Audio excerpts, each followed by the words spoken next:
Bonjour à tous et à toutes pour ce Forexpresso. Je suis ravi de vous retrouver. On va tout de suite faire le tour des marchés. Dans l'actualité aujourd'hui, je vous ai donné une idée, une opportunité hier sur le sterling yen et sur la livre, donc qui était forte. Refroidissement ce matin avec les chiffres de l'inflation qui ont surpris tout le monde puisqu'ils étaient plus bas qu'annoncé en Angleterre, et aussi un avertissement, un appel d'urgence du comité sanitaire anglais auprès du gouvernement pour remettre en place des restrictions car le nombre de cas de Covid explose outre-Manche. Ils sont, je crois, à plus de 40 000 cas par jour, ce qui est énorme. Et donc, tout cela est venu refroidir l'ambiance sur la livre. De notre côté, le dollar se stabilise, se maintient au-dessus de son support. On va voir ça tout de suite. Mais avant, l'avertissement sur les risques tout de suite.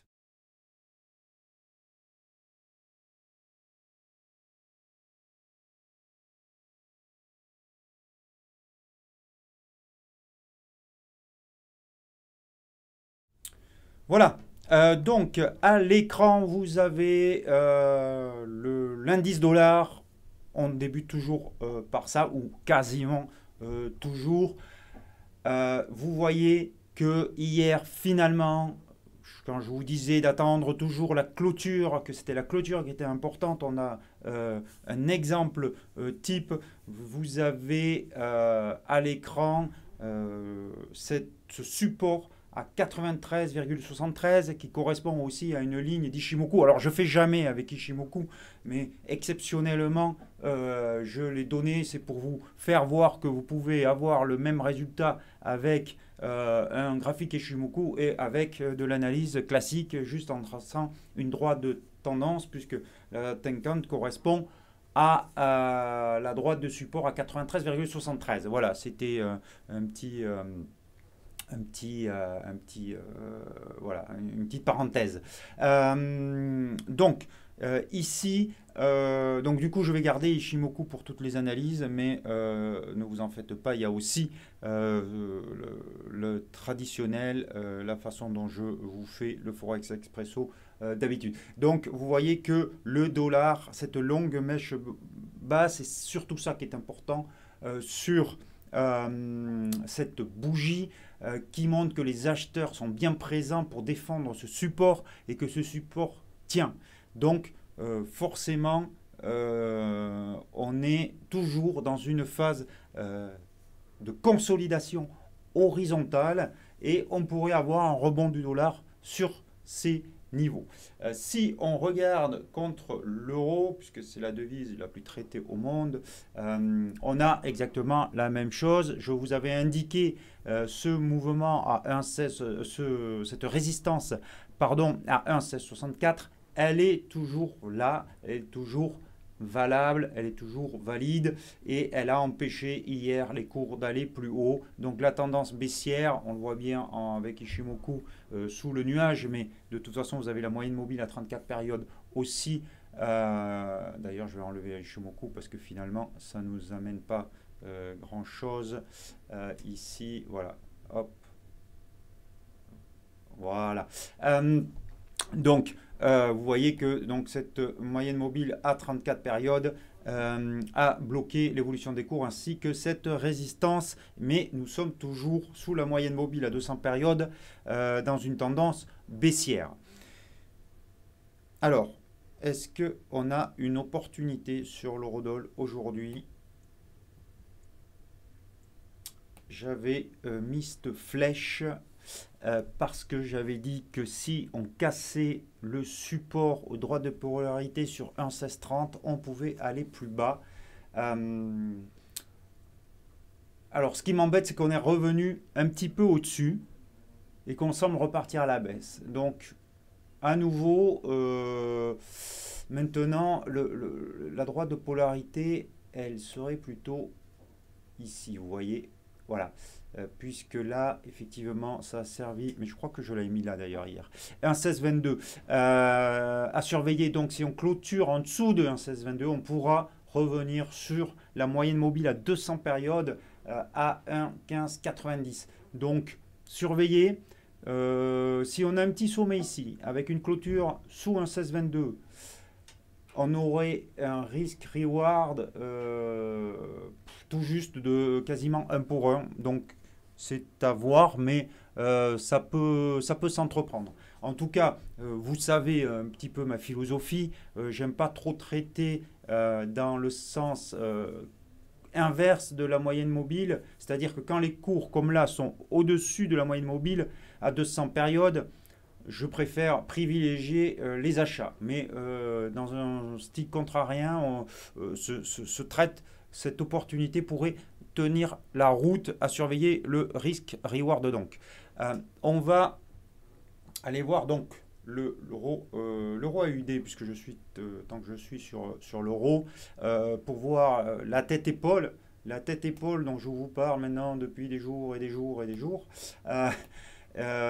Écoutez, cette tête-épaule marche magnifiquement, puisque on a ici un objectif final sur 1,54, 1,50,80. Et petit à petit, écoutez, on n'a jamais été aussi proche, on s'en rapproche. On a atteint le premier objectif où je vous avais dit qu'il serait bon de prendre au moins la moitié de vos profits et peut-être de laisser courir le reste. Je vous encourage à laisser courir avec un stop au-dessus de la moyenne mobile à 13 périodes pour ne pas rendre au marché tous les gains que vous avez eu. En tout cas, ça a super bien marché. C'est un cas d'école quasiment. L'euro suisse, on reste sur l'euro.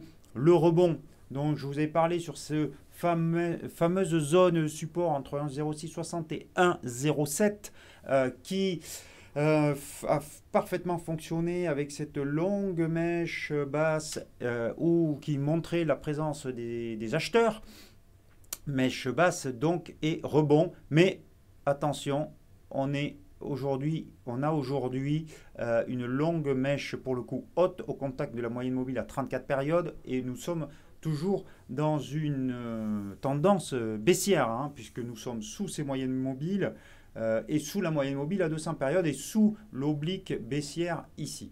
Donc attention, encore une fois, on est à la mi-journée, il reste une demi-séance, ça peut bouger, mais cette longue mèche haute quand même montre que les vendeurs sont bien présents et que l'euro suisse pourrait repartir à la baisse assez vite. À voir peut-être demain en fonction de la clôture ce soir, de la configuration ce soir. L'euro-yen. L'euro-yen qui maintenant est très très proche de l'objectif, la résistance à 134,12. Je vous avais dit donc quand on a dépassé 130,75 que c'était haussier, très haussier. Et effectivement, on a là un mouvement très fort qui s'est déroulé, déployé. Aujourd'hui, figure d'hésitation, on va peut-être commencer à marquer le pas. Parce que, comme vous pouvez le voir, le RSI est en zone de surachat marquée. Donc, prudence, rapprochez vos stops si vous êtes long sur cette paire de devises. On va le regarder en 1 heure quand même pour voir la configuration. Vous voyez donc toujours haussier, il n'y a pas de problème. Ceci étant, on voit bien qu'on marque le pas, surtout sur l'horizon de temps quotidien. Là, ici, on a un support qui s'est formé sur... Hop. Alors, excusez-moi, parce que je n'ai pas mes outils habituels, vu que je suis en déplacement pour la nuit du trading ce soir. Et donc, je n'ai pas... Hop, c'est pas possible, je ne vais pas y arriver. Voilà. Voilà, ici, on a un petit support sur 132,86. Donc, on pourrait mettre un stop si vous êtes long, sous 132,86. Si vous n'êtes pas long, vous pouvez peut-être prendre une position longue en cas de cassure de cette moyenne mobile à 13 périodes. Il faudrait une bougie verte assez conséquente quand même pour montrer que les acheteurs reprennent la main et pour viser 134,12 avec un stop sous 132,86. Ça offrirait un risk-reward peut-être assez intéressant, mais pour l'instant, on n'a pas ce signal, on n'a pas assez de force pour dire que la hausse va se poursuivre. Donc, ça se surveille. On est un petit peu en fin de course quand même sur l'euro-yen. Donc, on va aller voir ce que je vous disais en préambule, pardon, le câble. Donc, le câble, la livre qui... voilà, alors très intéressant parce qu'on avait un mouvement haussier ces derniers jours qui était sous cette moyenne mobile à 200 périodes et donc je vous ai dit que c'était un trade contrariant, mais qui pouvait se jouer. Là, on voit une mèche haute sans qu'elle soit significative, mais quand même à proximité de cette moyenne mobile à 200 périodes et on pourrait avoir un trade baissier qui se met en place, en tout cas un mouvement baissier qui se met en place. Excusez-moi, hop, les messages de mes collègues. Donc, on pourrait revenir. C'est difficile là. On est vraiment entre deux eaux, entre les moyennes mobiles qui se croisent à la hausse et cette moyenne mobile à 200 périodes. Il va falloir attendre un peu plus d'éclaircissement, hein. Donc la livre qui a beaucoup monté suite à des propos du gouverneur et à une attente de hausse des taux que le marché peut-être anticipe un peu trop à mon goût. Dès le mois prochain, hausse des taux qui est un peu refroidi ce matin avec ces chiffres de l'inflation et ce climat sanitaire qui se dégrade outre-Manche. On va aller voir du coup notre trade d'hier. Alors, j'avais émis un avis positif sur l'euro, sur la livre yen et voilà, sur le dépassement de cette résistance. Donc, on a bien poursuivi, ça pas de problème, et on visait 159,50, qui est la hauteur ici de ce mouvement et qu'on reportait ici. Le retour sous le haut du canal n'est pas une bonne nouvelle et incite à beaucoup de prudence. Si vous n'avez pas pris de gain sur cette, ou en tout cas si vous n'êtes pas sorti sur cette longue bougie rouge en 1 heure ce matin, la cassure de ce support n'est pas bon signe et personnellement je sortirai à votre place, quitte à me repositionner si on repassait au-dessus, mais on a là, j'aurais préféré voir une bougie verte apparaître sur ce niveau. Alors je sais que j'avais dit qu'on pouvait mettre le stop sous, qui est beaucoup plus bas, sous 156,90. Donc c'est à vous de voir si vous conservez cette position. Moi, je préférerais sortir, quitte à me repositionner si on avait une bougie verte qui réapparaît dans l'après-midi et qui permet de repasser au-dessus de ces deux moyennes mobiles. Mais en tout cas, plutôt que de prendre le risque de voir mon stop touché, puisque là on sent quand même qu'il y a un petit changement de sentiment sur la livre, plutôt que prendre ce risque-là, je préfère sortir quitte à m'y remettre. Tant pis si je perds quelques points. Après, vous pouvez rester scotché avec le plan de trading initial et le stop loss qui était sous 156,90. À vous de voir. On va voir l'OSI. Là aussi, on a un mouvement de force du dollar et ça se comprend puisque, alors l'OSI, il avait déclenché un signal haussier sur la cassure de l'oblique baissière et avec ces deux creux ascendants. Donc le signal, il était ici.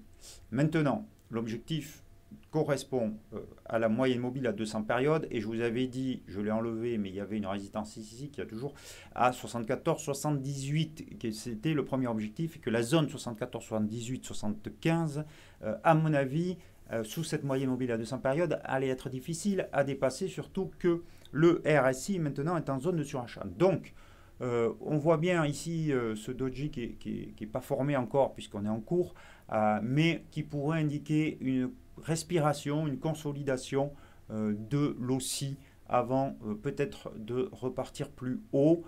Si vous étiez long sur cette paire de devises, prenez à mon avis à minima la moitié de vos bénéfices et laissez courir le reste avec peut-être un stop sous cette moyenne mobile à 34 périodes. Et on va finir maintenant avec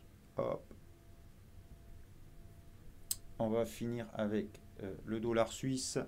Le dollar suisse qui ne bouge plus. On est venu quasiment toucher cette moyenne mobile à 200 périodes, et cette longue mèche basse hier montre la présence d'acheteurs. Donc pour moi, on est à nouveau sur un terrain neutre sur le dollar suisse. Cette mèche basse au-dessus de la moyenne mobile à 200 périodes montre que les acheteurs ont annulé ce mouvement. Et en plus, ça confirme déjà cette longue mèche basse de la semaine dernière. Donc c'est une zone où les acheteurs sont très présents. Donc la cassure de l'oblique pour l'instant a juste neutralisé le trend en cours, mais ne l'a pas inversé. Le dollar yen, alors là c'est très clair. Je vous avais dit hier que très certainement la résistance mensuelle allait être difficile à passer de premier coup. Là, vous voyez ce doji qui est en formation aussi, puisque la séance, encore une fois, n'est pas terminée, mais quand même, et avec un niveau de RSI en surachat. Et donc, il y a tout lieu de penser que on va avoir maintenant une respiration, une consolidation, peut-être une correction sur cette paire de devises. Donc, méfiance. Prenez-vous, là pour le coup, moi je prendrais la totalité de mes bénéfices si j'avais été long là-dessus. Sur le 1 heure, il n'y a pas grand-chose à faire. On est au-dessus de la moyenne mobile à 200 périodes. Donc pour qu'une correction s'engage, il faudrait casser ce niveau à 113,88, puis la moyenne mobile à 113,62. Et là, on aurait peut-être un trade baissier plus conséquent vers 113,20. Mais on aura l'occasion d'en reparler bien sûr. Et enfin, on va finir avec le dollar canadien. Dollar canadien qui, lui, se stabilise, mais rebondit pas vraiment sur ce support à 1,23. Donc, à voir ce qui va se passer dans les prochains jours. On n'a pas de bougie verte, en tout cas de chandelier haussier qui nous permettent de dire que la baisse est totalement terminée. Il faudra sans doute attendre quelques confirmations. Voilà ce que je pouvais vous dire aujourd'hui. Donc une séance un petit peu en demi-teinte, une séance un petit peu d'hésitation avec ce dollar qui a réussi à se maintenir au-dessus de son support, et donc les devises qui étaient en forme, qui arrivent sur des résistances et qui ont eu des nouvelles, surtout pour la livre, qui ne vont pas dans le sens de la tendance des derniers jours. Donc prudence, attendre sans doute un petit peu avant que la situation se clarifie, avant de se positionner. En tout cas, je vous ai donné les niveaux à surveiller. Voilà. Je vous souhaite à tous et à toutes une très très très bonne après-midi. Bon trade, n'oubliez pas vos stop-loss et à demain.